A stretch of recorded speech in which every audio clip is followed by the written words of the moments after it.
Bismillahirrahmanirrahim. Assalamu alaikum dear students. I am your teacher Shumaila Mazur from Brain Train Institute. Students, आज हम अपना part 3 जो है वो स्टार्ट करेंगे प्रोविजंस रिगार्डिंग फैक्ट्रीज़ एक्ट के हवाले से। आज हमारा जो टॉपिक होगा वो provisions regarding welfare under factories act, इसको कवर करेंगे। जो स्टूडेंट्स जो हैं वो CS, LLB, BCom स्टडीज़ या फिर लेबर लॉज की स्टडीज़ कर रहे हैं, उनके लिए ये लेक्चर काफ़ी हेल्पफुल होगा। आज हम सेक्शन 42 अप टू 50 सेक्शन को डिस्कस करेंगे वन बाय वन। तो स्टूडेंट्स, सबसे पहले जो हमारा ये provisions regarding welfare under factories act है, तो सबसे पहले जो है वेलफेयर का मीनिंग क्या होता है।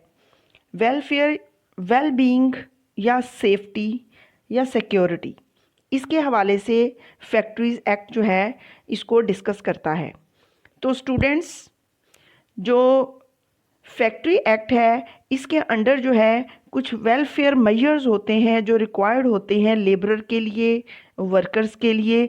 तो इन सब का मकसद जो होता है वो एम्प्लॉयज़ की या वर्कर्स की वेल बीइंग जो है उनको प्रोवाइड करना होता है, ताकि जो है वो वर्कर्स की प्रोडक्टिविटी और उनकी एफिशिएंसी ऑफ वर्कर्स जो है वो इंक्रीज़ हो सके और एम्प्लॉयज़ जो हैं वो ख़ुद को सिक्योर्ड फील करें और वो ऑर्गेनाइजेशन की वेल बीइंग और उनकी वेलफेयर के लिए वर्क करें।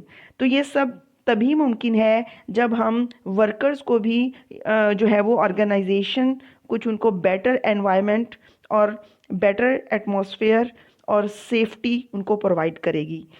तो स्टूडेंट्स, इस हवाले से जो बेसिक नेसेसिटीज़ या बेसिक अमेनिटीज़ हैं जो कि वर्कर्स को प्रोवाइड की जानी चाहिए अंडर फैक्ट्रीज़ एक्ट, आज हम उनको डिस्कस कर रहे हैं। तो फर्स्ट वन पॉइंट हमारा है वॉशिंग फैसिलिटीज़। स्टूडेंट्स, ये सेक्शन 42 के अंडर वॉशिंग फैसिलिटीज़ को डिस्कस कर रहा है। इसके अंदर एडुकेट वॉशिंग फैसिलिटीज़ जो है वो मुहैया करनी चाहिए। ये हर फैक्ट्री के अंदर मैन या वोमेन, इनके लिए सेपरेट वॉशिंग फैसिलिटीज़ जो है वो मुहैया होनी चाहिए और रेलिवेंट जो स्टेट गवर्नमेंट है वो भी वर्कर्स को वॉशिंग फैसिलिटीज़ जो है उसके स्टैंडर्ड सेट कर सकती है। तो इसके साथ साथ जो वॉशिंग फैसिलिटीज़ हैं वो कम से कम जो है अप्रोचेबल प्लेसेस के ऊपर होनी चाहिए या फिर एक्सेसिबल और नियर बाय वर्किंग प्लेसेस के ऊपर जो है वो जो अपने एम्प्लॉयज़ हैं उनको मुहैया होनी चाहिए। इसके साथ साथ सेक्शन 42 जो है वो प्लेसेस की क्लीनिनेस के ऊपर भी बात करता है कि जहाँ पर जो वर्कर्स हैं उनको वर्किंग कंडीशंस जो मुहैया की जानी चाहिए वो प्लेस क्लीन होनी चाहिए। सेकंड पॉइंट है facilities for storing and drawing clothes.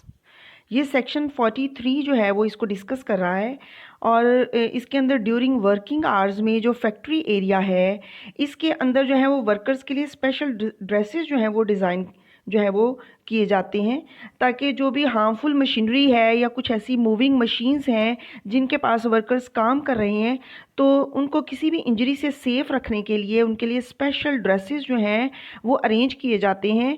इसके साथ साथ उन ड्रेसेस को प्रॉपर जो है वो प्लेस होनी चाहिए उनकी स्टोरेज के लिए, ताकि जो है वो उनको थेफ्ट से बचाया जा सके और अगर उनके ड्रेसेस वेट हो चुके हैं उनके लिए भी प्रॉपर प्लेसेस होनी चाहिए उनकी ड्राइनेस के लिए क्लॉथ्स की, और उनकी प्रॉपर प्लेसेस जो हैं अरेंजमेंट्स जो हैं वो होनी चाहिए। नेक्स्ट जो है वो हमारा पॉइंट होगा फैसिलिटीज़ फॉर सिटिंग।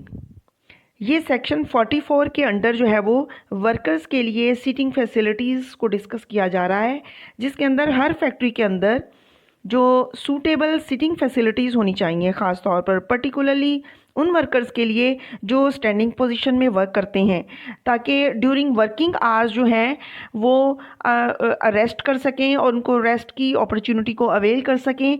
यहाँ पर एक और भी ओपिनियन है कि सेक्शन 44 के तहत कि वर्कर्स की इंस्पेक्शन अथॉरिटी जो है वो होनी चाहिए और वो इंस्पेक्शन अथॉरिटी जो है वो इन राइटिंग जो है वो ऑर्डर भी कर सकती है कि अगर कुछ ऐसे वर्कर्स हैं जो कि पर्टिकुलर कोई मैन्युफैक्चरिंग प्रोसेस हो रहा है किसी भी फैक्ट्री के अंदर, तो वो सिटिंग पोजीशन में उनके लिए ऑर्डर जारी कर सकता है वो इंस्पेक्टर, ताकि उनके लिए प्रॉपर जो है वो सीटिंग अरेंजमेंट हो सकें, और इस तरह से हम अपने वर्कर्स की फैक्ट्री एरिया के अंदर एफिशिएंसी को भी इंक्रीज़ कर सकते हैं। नेक्स्ट वन जो हमारा पॉइंट होगा वो है फर्स्ट एड अप्लायंसेस के हवाले से या फैसिलिटीज़ के हवाले से। सेक्शन जो है वो 45 इसको डिस्कस कर रहा है। फर्स्ट ऑफ ऑल जो है वो adequate first aid facilities provide होनी चाहिए वर्कर्स के लिए। तो फर्स्ट एड फैसिलिटीज़ का मतलब है कि उनके लिए फर्स्ट एड बॉक्सेस या इक्विपमेंट्स जो हैं वो रेडी होने चाहिए हर वक्त वर्कर्स के लिए। तो जो गवर्नमेंट है या जो सेक्शन है उसके तहत अनाउंसमेंट की गई है कि 150 से ज़्यादा जहाँ पे वर्कर्स काम कर रहे हों, वहाँ पर जो रिस्पॉन्सिबल पर्सनस हों, उनकी ज़िम्मेदारी है, उनकी ड्यूटी है कि वो इक्विपमेंट्स जो हैं या अप्लायंसेस जो हैं वो उनको टाइम बाय टाइम जो है टाइम उनको मैनेज करें और उनको अरेंज करके रखें, ताकि किसी भी इंजरी से बचा जा सके। और इस तरीके से जहाँ पर 500 से ज़्यादा वर्कर्स काम कर रहे हैं, वहाँ पर सेक्शन के अंदर जिक्र है कि एमरजेंसी कंडीशंस कुछ ऐसी होती हैं जिनसे निपटने के लिए जो है वो एम्बुलेंस अरेंजमेंट्स होनी चाहिए, ताकि जो है वो अमले को या किसी भी वर्कर को जो है वो क्रिटिकल कंडीशन से निकाला जा सके।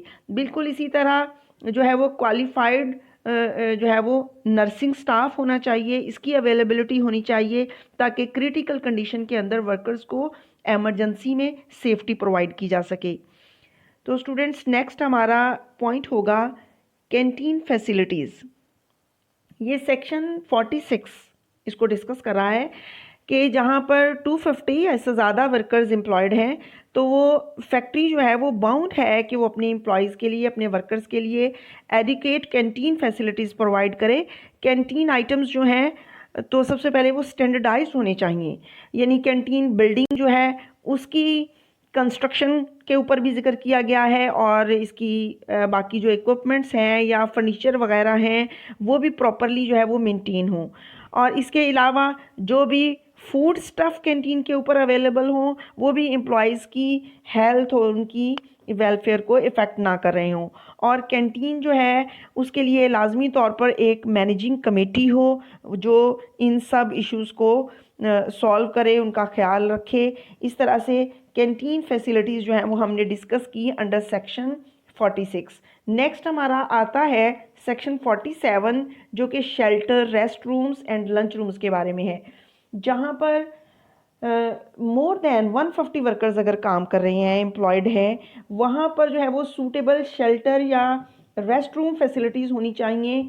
वो आपका जो रेस्ट रूम का एरिया है वो वेंटिलेटेड एरिया होना चाहिए, वहाँ पर कूल एंड क्लीन कंडीशन होनी चाहिए, ताकि जो है वो वर्कर्स जो है वहाँ पर रेस्ट करें या वहाँ पर लंच रूम्स के अंदर अगर आएँ तो वो मेंटेन्ड हों। और अगर सेपरेटली लंच रूम जो है वो वहाँ पर डिसाइड हुआ है तो फिर अलहदा से जो है वो रूम्स के साथ लंच रूम जो है वो अटैच करने की ज़रूरत नहीं है। लॉ ने इस पर भी जोर दिया है। नेक्स्ट हमारा 48 सेक्शन के अंडर है रूम्स फॉर चिल्ड्रन।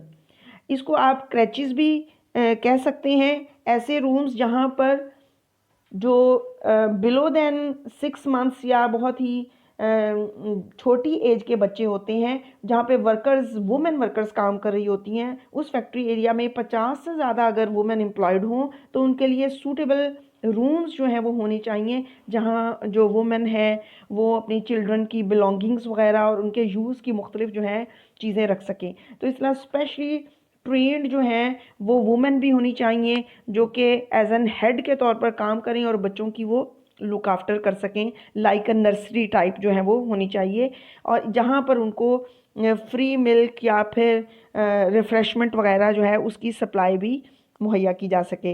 इसके साथ साथ सैनिटरी कंडीशंस जो हैं उनका भी ख्याल रखा जाए, ताकि चिल्ड्रन की हेल्थ और जो उनके वर्कर्स की वेलफेयर है उसका ख्याल रखा जाए।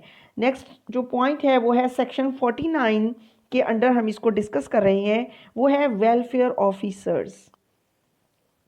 जहाँ पर स्टूडेंट्स 500 से मोर वर्कर्स जो होंगे एम्प्लॉयड होंगे, तो वहाँ जो इंस्पेक्टर या ऑक्यूपायर होगा वो वेलफेयर ऑफिसर्स को एम्प्लॉय करेगा, उनकी भर्ती करेगा। जो ऐसे अफसर होंगे कि वो ड्यूटीफुल होंगे और बहुत ही एफिशिएंट होंगे और उसके साथ साथ क्वालिफाइड भी होंगे, ताकि वो अपनी सर्विसेज को एज एन ऑफिसर जो है वो बेहतर तरीके से सर्व कर सकें। इसके बाद जो है वो सेक्शन जो है वो 50 जो है उसको डिस्कस करेंगे। सेक्शन 50 जो है वो relaxation by the state government है, कि स्टेट जो है जो मौजूदा अगर कोई हुकूमत हो वो रिलैक्सेशन भी दे सकती है, जो अपने वर्कर्स हैं या जो कोई ख़ास फैक्ट्री है उसको रिलैक्सेशन दे सकती है, एग्जेम्पशन दे सकती है। तो ये जो पॉइंट है ये एग्जेम्पशन या रिलैक्सेशन ऑफ रूल्स के हवाले से है, या कुछ ऐसी प्रोविजंस या रूल्स हैं जिनको गवर्नमेंट जो है वो किसी फैक्ट्री से के ऊपर जो है वो एग्जेम्पशन दे दे। तो इट डिपेंड्स ऑन गवर्नमेंट कि किस तरह गवर्नमेंट जो है वो डील कर रही है, कोई स्पेशलिटी दे रही है किसी भी फैक्ट्री को।